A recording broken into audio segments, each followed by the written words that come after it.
Greetings and welcome to Miles More Motivation, the show that's designed to give you more happiness, fulfillment, and obviously a little bit of motivation. In this episode, we're going to talk about how to stay focused during the lockdown. Start of the last lockdown was a challenging time for us as a family. My business was completely gone, completely written off. Presenting seminars and events around the UK was obviously not possible. And it was a tough time at the start of lockdown, and I'm sure you can relate. I'm sure you had your own challenges at the start of lockdown, and there's some key things I really learned about that last lockdown as I started a new business, which I don't tell you this to brag, but just kind of show you what's possible, but which replaced the income that was lost in about 3 months. I said I could do it in 6, but managed to do it in 3. And there's some key things that I did as we probably about 5-6 weeks into the lockdown. I wish I'd started sooner. There were some things that I was doing that were not helpful, and there were definitely some things that I did that were really helpful.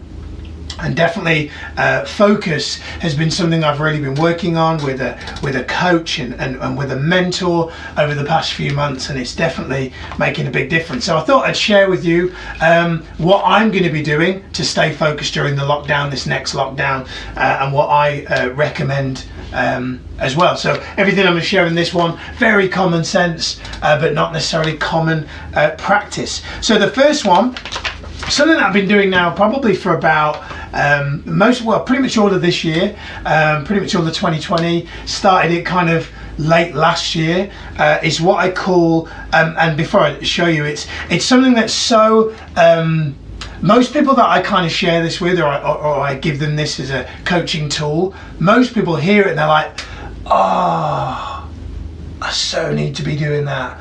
I know I need to be doing that. I'm going to start it tomorrow. And when they actually do, they will message me and say, that's changed my life.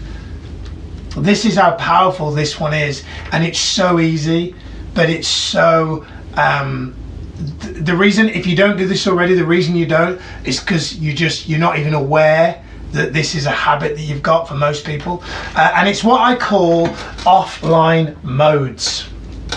What that means is, every morning for the first hour that I wake up, I don't look at Facebook. Sorry, Mark Zuckerberg. I don't look at Instagram, no LinkedIn, no email, no WhatsApp messaging, no news, nothing that's gonna give me information that is not intentionally chosen information. What that means is, somebody can send me a message in the morning that's like a complaint, or I could get, I don't know, somebody wants to cancel their coaching or something like that. In the first hour of the day, your mind is so receptive to kind of negative emotion because it's in fight or flight mode because you've been asleep. You need some time to get out of that mode. So in the first hour of the day, it's really important that you don't allow any information in that is not by choice. Instead, what I'll do is I wake up, personally I have a conversation with God, I meditate, I will get out for a walk in nature, or go to the gym, hydrate, have a coffee, do my journal, write down what I'm grateful for, a mixture of things, but nothing that's online, right? Maybe there's a video on YouTube that complements my gratitude or my meditation, but that's by choice. It's not just, oh, let's watch that video. So-and-so's posted on Facebook. Let's see what they've said, right? It's not that. It's got to be very intentional. And I do the same at the end of the day. Last 2 hours of the day, me and Mrs. Grant completely offline. No Facebook, no email, no LinkedIn, no Instagram, no WhatsApp, nothing the last 2 hours of the day. Very rarely, unless it's an emergency or something, right? Very rarely. So offline mode is so important for your mental health, and it's a great way to get focused in the morning and to be focused and fully present with yourself and with the people that you love in the evening as well. Next one is what I call life lane discipline. What this means is, well, let me just give you a quote first. Brene Brown says, I love Brene Brown, comparison is the thief of happiness. One of my worst habits which I am way better at than I used to be, is looking at other people that are in my field or space who are on the surface doing better than me, which for me is always just like, oh, they're making more money, right? And so what that does is that takes away your joy, takes away your happiness. So what I do is go, stay in your lane and focus on you being better than you this time last week or this time last year, because that's within your threshold of control. Talk about that in a different video. And it's the only measure that really matters that tells you whether you've made progress or not.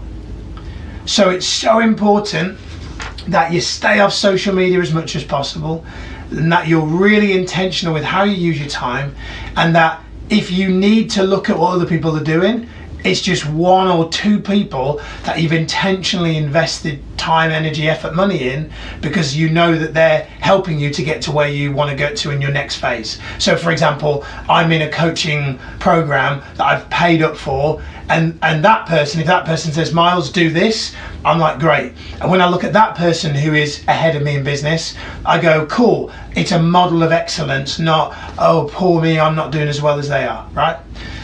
And the last thing, which is kind of probably a little bit woo-woo, but I'm gonna go there because I think this one is the most important of all these three, and it's something that I started doing a few years ago. I think it's the fastest way to have good, consistent self-esteem, good, consistent levels of confidence, good, consistent, happy moods is to do this one thing, and it's called what I call appreciation logging.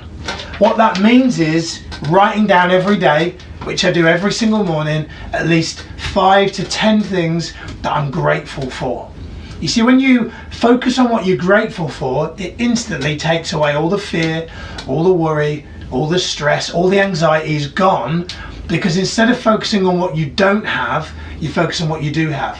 Dan Sullivan says most people spend their life in the gap, which is what they don't have. They should be spending more time focused on what they do have, which is the gain, right? So it's so important that you think about, what am I grateful for? And actually write it down. Like, I have a worksheet for this. Like, I literally have an appreciation logging worksheet. If you want it, send me a message, I'll send it to you.